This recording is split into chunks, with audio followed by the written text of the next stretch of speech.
₹10 देना क्यों दे क्या भीख मांगे हो अल्लाह के नाम ₹10 दे देना। तो ये कहाँ जा रहे हैं चुंड? तो ये देखिए भाई साहब चुंड जा रहे हैं वैष्णो देवी। कितने रुपए लेके जा रहे हैं? ये जा रहे हैं पूरे 5000।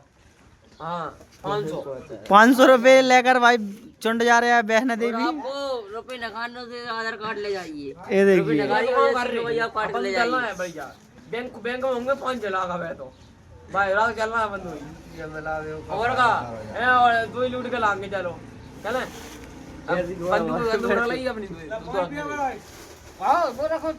अंकल बंदूक ले आओ अपनी भाई ले आओ ला रहे हैं भाई अंकल आप उठा लो आज बंदूक चल वो तो तेरे से दम नहीं मिला जैसे चल हर बात क्या कह रहा बोल क्या कह रहा